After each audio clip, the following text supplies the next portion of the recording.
I met two little girls in Cambodia. Their mother had pushed them into prostitution. How young are they? 11 and 12. Oh. And my first instinct was to go just beat up their mother. And then I realized that reaction is born from arrogance, because I've never starved.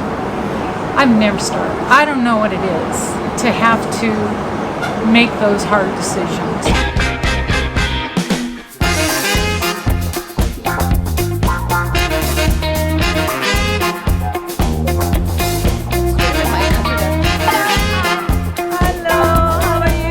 This is Amanda. She's the PR lady who's got us in touch with Sydney. So we're gonna go in now. I'll be speaking to Sydney Scherr, an award-winning designer, sculptor, illustrator and educator who has spent much time in Cambodia observing firsthand the perils of sex slavery. She's working with Tenaganita to teach sustainable jewelry making skill sets to young survivors of human trafficking. This is the story. Well, this is the Alchemy Design Project, and my students and I are here to raise money so that we can fund tool sets for jewelry making that will include metal and beads and all the tools that somebody needs to start their own business without that capital investment, because that can be impossible for young women who are just getting rescued from human traffickers to have any income stream or to have the income to put a toolkit together like this.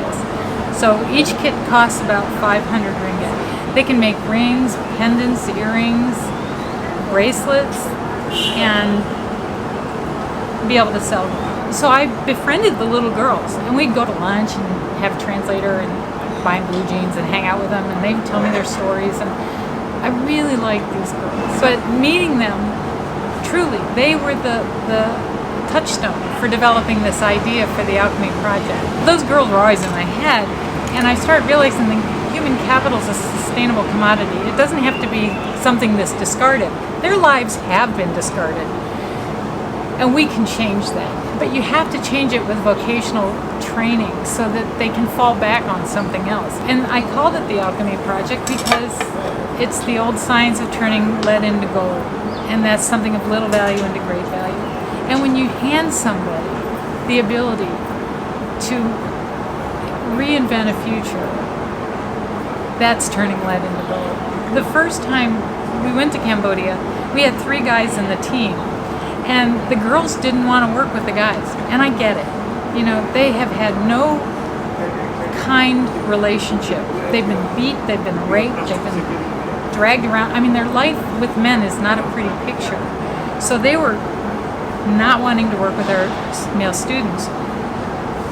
But we had to, they had to, because we didn't have enough student teachers. So by the end of the week, the girls were making my male students hearts and stuff. And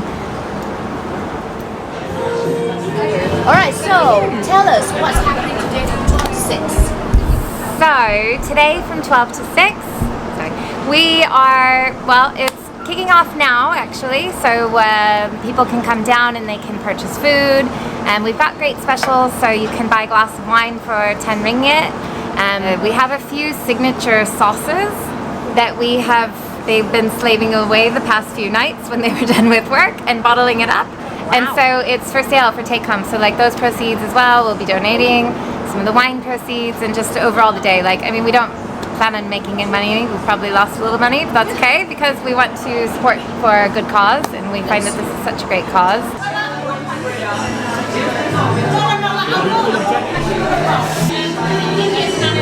I'll get this one. Each pieces, right? I made it with all my heart.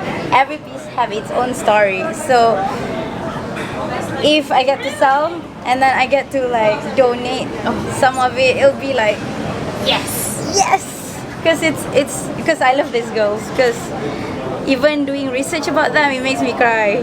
Actually, at the beginning, I wasn't very interested in doing this kind of things, because I felt like there is no reason for me to go and do it there.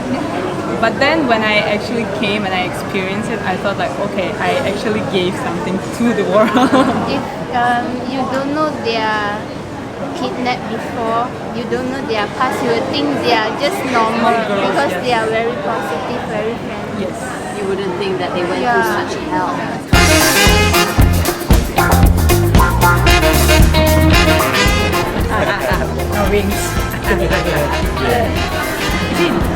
A lot of victims come from the poorer countries, right? And they come up looking for jobs is because they want to support the parents, they want to support the siblings. You know, many of them says, I have not gone to school, but I want my brothers and sisters to go to school.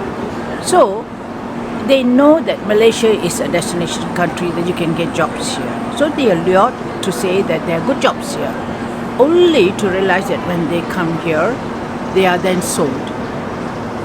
And these girls, then their life is shattered. You know, they are young. You know, the future is this thing. So what do you do to help? For us, we don't want them to be re-trafficked. And the only way that you stop them from being re-trafficked is to give them that empowerment, to teach them some skills, so that when they return to their country of origin, they can do something and they can start their life. These young lives matter. These young women matter.